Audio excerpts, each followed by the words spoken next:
ફરજ એ ધર્મ છે. આજ મારો ધર્મ શું છે? મારો ભગવાન કોણ? પ્રોગ્રામી મારો ભગવાન, એટલે બોલવું મારો ધર્મ. હું અહીંયા આવીને એમ કહું કે આજે લખનભાઈ આજે માથું બહુ દુખે, માયા યાર ઘીરે રહેવાય. અને સત્ય કહું સાહેબ, ગમે એટલા માથા દુખ્યા છે અને ગમે એટલા તાવ આવ્યા છે કે ગમે એવી તબિયતું બની છે, પણ આ સ્ટેજની સાક્ષીએ સરસ્વતીની હાજરીમાં અને ચામુંડાની સાક્ષીએ કહું સાહેબ કે જ્યારે માઇક ઉપર બેસી ગયા તેથી અમારે પણની પીડાયું અમને લાગી નથી. વાત ફાઇનલ છે. પછી પૂરું થાય પછી ભલે પછી જે કાંઈ બાટલા હળાવવા પડે, પણ અહીંયા આવી જાય છે ત્યારે અમને અનુભવ થાય છે. આ અમે વાંચેલું નથી બોલતા, અંદર અનુભવાયેલું બોલીએ છીએ કે શક્તિ કોક બીજું આપે છે. ડોક્ટરો આપણને દવા આપે, એ કઈ દવા આપે કે તમને જે પીડા છે એ મગજ સુધી પીડા પોગે નહીં, એને અટકાવવાનો એનો નિરોધ થાય. એ પીડા મગજ સુધી ન પોગે એની જ દવા બની છે. બાકી અંદર જે થયું છે એનું રિપેરિંગ ઓનલી આ બોડી જ કરે છે. જ્યાં લખો અહીંયા લખી લેજો. મેં હારા ડૉક્ટરોને પૂછ્યું, ટોપને, ખોટું બોલે એને કહું માના હમ આ તમે હૃદયનું ઓપરેશન. મને કે માયાભાઈ તાવથી બંગલા ન થાય. એક ગામધણી માણા દરબાર, એને ગુમડું થયું સાહેબ. 5 વર્ષ ગુમડું ન મીટ્યું. એ ડૉક્ટરનો દીકરો 4 વર્ષ અમેરિકા ડૉક્ટરી કરી આવ્યો. એ 4 વર્ષે ડૉક્ટરી કરીને ડૉક્ટર બનીને જ્યારે આવ્યો અને એ છોકરાએ આ ગામધણી હતા બાપુ, એનું 8 દીમાં ગુમડું મટાડી દીધું. અને એના બાપા સામો છોકરો મળ્યો ગૌરવ લેવા કે બાપા 5 વર્ષથી દવા કરતા હતા, જો આ મેડિકલ અમેરિકા કરીને આવ્યો, કેટલો એક 8 દિવસમાં મેં ગુમડું મટાડી દીધું.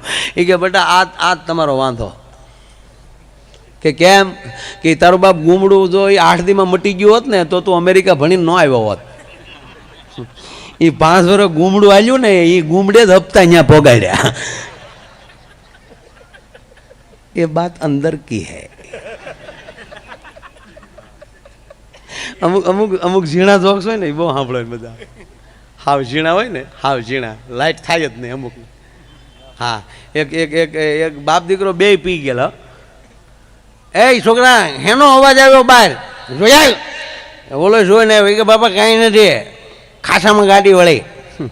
એ કે ખાસામાં ગાડીઓ વળે તો કંઈ એટલી અવાજ આવે? એ કે બાપા અહીંયા ખાસો નહોતો. સમજાય ત્યારે દાંત કાઢવાનું. આ ઝીણો દો, ખાસો નહોતો. એક ભાઈના પત્ની પિયર ગયા. આ બેનો એટલા બેઠા તો એખાદી વાત એની લઈને એમ થાય કે રોયા અમારી કઈ વાત લાવ્યા નહીં. એક બેન પિયર ગયા, એ તો હોય એના જાય. ભવનાથ વાળાને આ થોડું ટેન્શન છે. અલાખ ની રાંજાણ હળે પિયર ગયા એટલે 15 દી થયા. 15 દી સુધીમાં આ ભાઈએ ન મેસેજ કર્યો, ન ફોન કર્યો, ન સમાચાર પૂછ્યા. અને 15 દી પછી બેનનો મગજ ગયો અને હામો ફોન જીક્યો કે આ 15 દિવસ થયા, નથી તમારો ફોન, નથી તમારા સમાચાર. મને એકચ્યુઅલી કેટલું ટેન્શન રહે. આ 15 દીમાં હું તમારા ટેન્શનમાં અડધી થઈ ગઈ. હવે તમે મને કેદી તેડવા આવશો? ઓલો કે 15 દી પછી.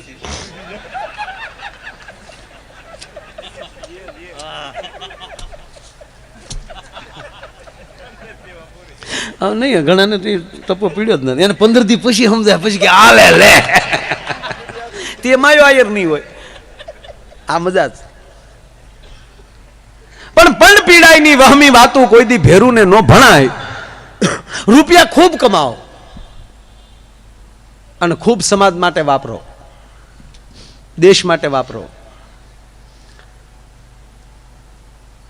જેટલી કમાણી કરો, વિશ્વાસથી કહું, તમારે સુખી અને અબજોપતિ રહેવું હોય તો અત્યારથી સંકલ્પ કરી લો કે હું જેટલી સંપત્તિ રળીશ એમાં લઈ 10મો ભાગ ખાલી મારા ઘર માટે રાખીશ, બાકીનું મારા સમાજ માટે અને મારા રાષ્ટ્ર માટે આપીશ. અને સાહેબ દેશમાં કાંઈ ઘટે, તમારા પરિવારમાં કાંઈ ઘટે તો મારા નામ ઉપર જોડા મારીજો રોજ. ટેક્સ ભરવા નથી.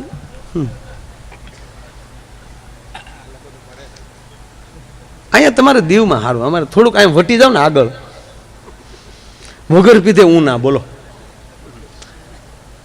ત્યાંથી થોડા ગામે આગળ હાલો એટલે અમારું મહુવા. મહુવા એમ છો? હા, મહુવામાં તમે આમ રસ્તા જુઓ બારોબાર મસ્તીના, અંદર હારા જ છે.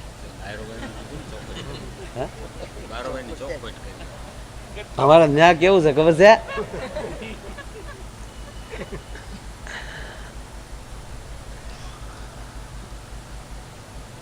જે તમારા માતાજી હોય, જેને તમે માનતા હોવ, એની પાસે કોઈ દી કાંઈ માગતા નહીં.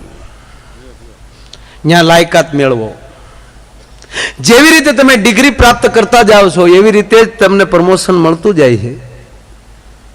તો આ દેશની સરકારને અથવા તો આ દેશના અધિકારીને ખબર પડે કે મારે મારા અધિકારીને ક્યાં બેસાડવો જોઈએ. અથવા તો તમારો દીકરો 12મા પાસ થઈ જાય તો તમે એને કોલેજમાં દાખલ કરો છો, કોલેજની વ્યવસ્થા કરી ગયો છો, કારણ કે 12 પાસ થયો છે. એટલે તો એક 5 દીકરાના કે 2 દીકરાના બાપને ખબર પડે કે હવે મારે આની શું વ્યવસ્થા કરવી જોઈએ, તો ઓલા જગત આખાના બાપને ખબર ન પડે તમે કેટલા પાસ થાવ તો તમને કેવી વ્યવસ્થા કરી દેવી પડે. એનો મને એક નાનો પ્રસંગ, માતાઓ બહેનો બેઠા, આ બહેનોને આજ ઘણી હાજરી છે. હા, ખરેખર આ બહેનો ભેગા થાય ને સાહેબ તો એક વાત કર્યા વગર ન રહે. એ તો કઈ વાત છે કઈ ગયેલો. બહેનો એકલા મહિલા મોરચો, એકલા બહેનો ભેગા થાય ને આમ બેસી જાય આમ, ત્યારે એક વાત તો કરે જે કહી છે કયો, એક વાત તો એ કરે જ. પછી વણાકબારાના હોય તોય ભલે, અને મુંબઈના હોય તોય ભલે, અને અમેરિકાના બહેનો હોય તોય ભલે, આ વાત તો કરે જ. એ કઈ વાત? તમારા ભાઈમાં જાજી બુદ્ધિ નહીં. આવું તો કે જ ને 100% હું તમારી ભેગો છું. આપણામાં બુદ્ધિ છે જ નહીં. બુદ્ધિ હોય તો આ ધંધા કરીએ ઘોડે ચડીને જવાના. બુદ્ધિ નથી, હું તમારી ભેગો છું, પણ આપણે બુદ્ધિવાળા છીએ જ નહીં. બહેનોમાં બુદ્ધિ છે, કારણ કે એટલે જ મોટા વાળ રાખે બુદ્ધિ હંગરવા હાટું. આપણે તો ટાયલું પડી ગયું હાવ, કારણ કે આને હાસવું જ નથી આવ. અને આપણે બધાએ સાંભળ્યું છે બહેનોની બુદ્ધિ પાનીય હોય. પાનીય જ હોય એમ નહીં, પાનીય પણ હોય. હું સહમત છું, કારણ કે મારા દેશની જગદંબા પગલું ભર્યા પહેલા વિચાર કરી લે કે મારા અહીં ડગલું ભરાય કે ન ભરાય. અને આપણે હણેથા જેવા ટાટિયા લઈને ખપ ખપ કરતા ક્યાં જાય નક્કી નહીં. ઘણા તો ને દિવાલે ફટકે આ દિવાલ કોને કરી નાખે હતી તારીમાં તું ડબલું નાખી ગયો અત્યારે. નહીં બેનો છે બુદ્ધિ, 100% બુદ્ધિ. જો આપણે દાખલા તરીકે જો એ ગમે ખરીદી કરવા જાય ને તે છેતરાય નહીં, આપણે ગમે ત્યાં છેતરાઈને આવીશું, કારણ કે આપણી વાયડા નડે. આપણે તરત કે ડાયડાને જેટલા ઠટાવે એટલે એમાં શું વાજબી કાઢવાનું. ડાયડા બેનો એવું નહીં કરે, બેનો કહ મરાવશે. હા, અરે એ છોડો ને, આ રોડ ઉપર આ રસના સિસોડા ચાલે, શેરડીના રસ પીવા આપણે ઊભા રહી તો આપણે એમ કહીએ ભાઈ 5 ગ્લાસ લાવજે, એટલે ઓલો ગ્લાસ લેશે અને દોથો બરફ નાખશે, પછી રસ દે છે. આપણે પૈસા દઈએ રસના ને બરફના ગાંગડા સૂહીને વહી આવીએ. આ પુરુષ, આ આપણે બટા. તમને ચોખ્ખું કહું ભાઈ, શિવને શક્તિ એક થાય તો જ સંસાર હાલે. સ્ત્રી પુરુષ હોય તો જ આ સંસાર હાલે. કોઈ પણ વસ્તુ એકલા થતી જ નથી સાહેબ. આ પૂંજાણા એ પૈણા એ જ પૂંજાણા, વાંઢું હું. રામ રામ કરો, એ કુંભમાં આટા મારે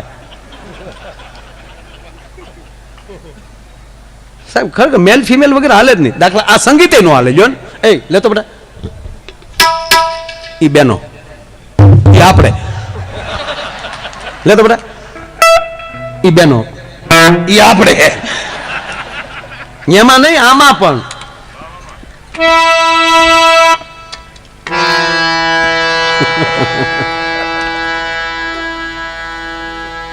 પણ આ દુનિયામાં કેવા માણસો જન્માય છે. હું હમણાં આમ તો ઘણી વાર ગયો છું, પણ હમણાં અમેરિકા ગયો મને વિચાર આવ્યો સાહેબ, આપણો ફોટો પણ હોય, પાસપોર્ટ હોય, બધું હોય, છતાં આપણે ફોર્મ ભરી ફોટા મને ખબર પડી જાય કે આ કોણ છે. પણ કેવા માણસો ફોટાવાળા જન્માય છે. તે ફોર્મમાં ખાના નાખવા પડ્યા, મેલ કે ફિમેલ. આ બેન છે ભાઈ છે એ લખો. કેવા જન્માય છે અમુક માણસો. આપણે રસ પીવા જશું તો પૈસા રસના આપશું અને બરફ પીને વહી આવીશું. બેનો શું કરશે? બેનો જો રસ પીવા જાય તો તરત કહે ભાઈ આમ હાથમાં ઓલો ગ્લાસ લઈને લાય 5 ગ્લાસ આપજે. ઓલો ગ્લાસ જેવો હાથમાં લઈને બરફ બધો હાથ એ બરફ નાખતો ને ભાઈ તમારી દીકરી એને બરફ ન નાખ બોલો એને આખા રહ ના ભરી દે. પછી બેનો શું કરે ખબર? આમ આમ રસ પીવે 2 ઘૂંટલા ભરે ને જેવો ખાલી થાય ને નાખ થોડુંક બરફ પાછા 2 ઘૂંટલા ભરે નાખ થોડુંક બરફ. એ પૈસા રસ ના દે બરફ મફત લે. હા એટલે બેનો કે કઈ ખોટી વાત ને તમારે ભાઈ બુદ્ધિ નહીં.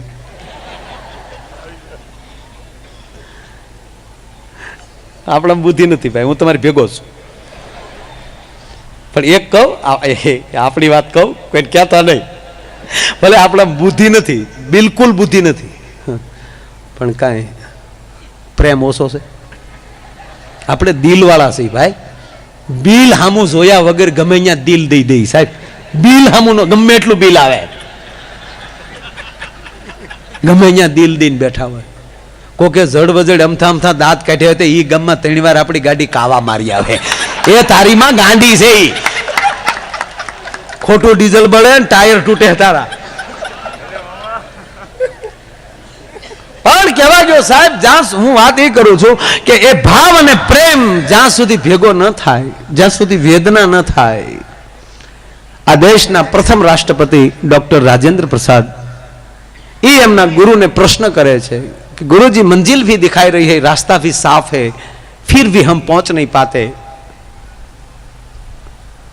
અને ત્યારે એના ગુરુએ જવાબ આપ્યો, બેટા रास्ता भी हो, मंजिल भी दिखाई रही हो, लेकिन चल नहीं पाते, मंजिल भी नहीं पाते.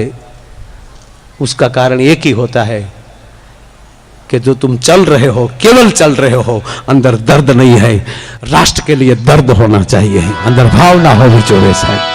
હે અને એટલે અમારો કવિ કાગ લખે છે શું કે પંડ પીડાય નહીં વહમી વાતો કોઈ દી ભેરું ને નો બનાય જી.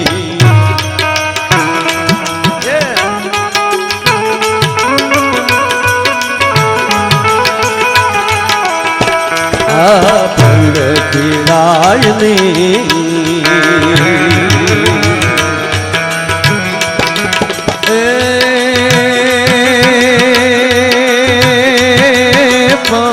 પીડાય ને પંજ પીડાય ને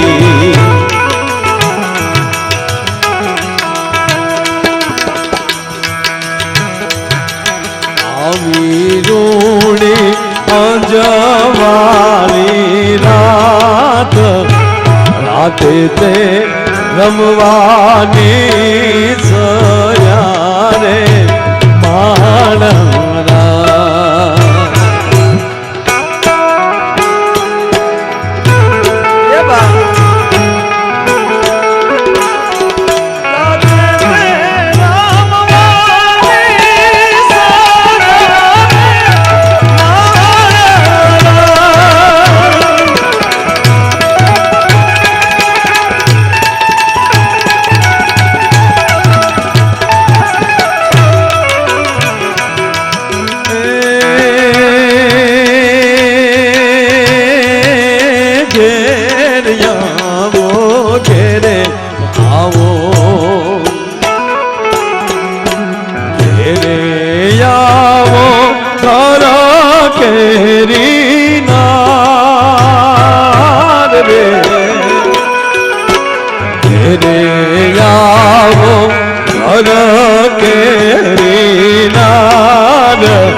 સાહેબોજી કેડા મોકલે રે પાણરા.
ભરોસે રેવાયજી.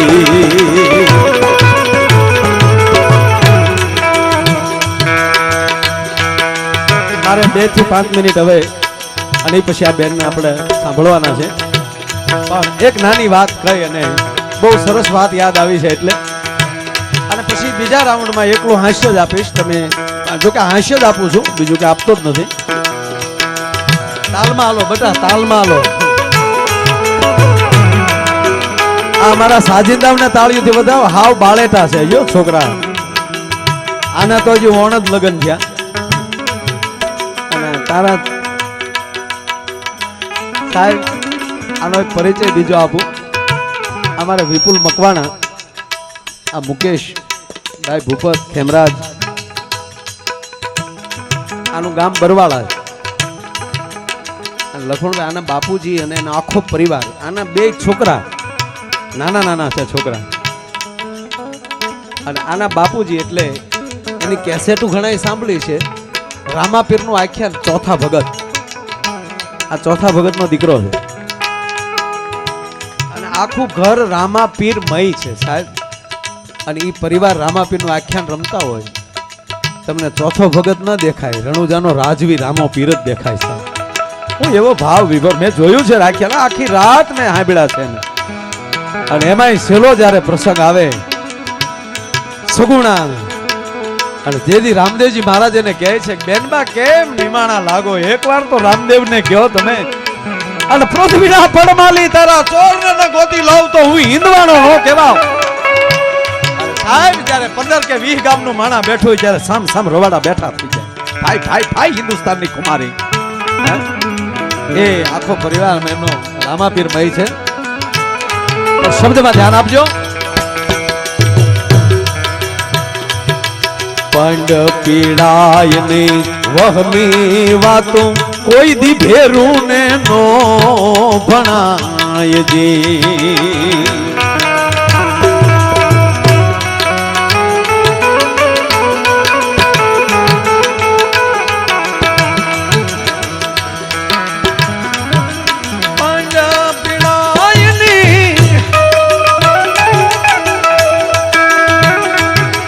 વહમી વાતું કોઈ દી ભેરું ને નો ભણાય દી.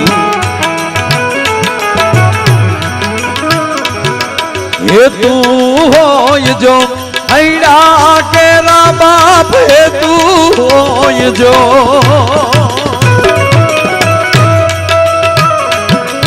હૈડા કેરા તો જોખમ જાણી જાય, એને ભરોસે રેવાયજી, એના ભરોસે રેવાયજી, એના પણ પીડાયની વહમી વાતો કોઈ દી ભેરું ને નો ભણાય. અને વાત સાચી છે. આપણે જે કઈ ઘટના થયું હોય કે બીમાર પીડ્યા હોય, કઈ લાગ્યું હોય તો લાગી ગયું છે બરાબર, પછી કેવું લાગ્યું ને હવે કેમ છે, સારું જ છે.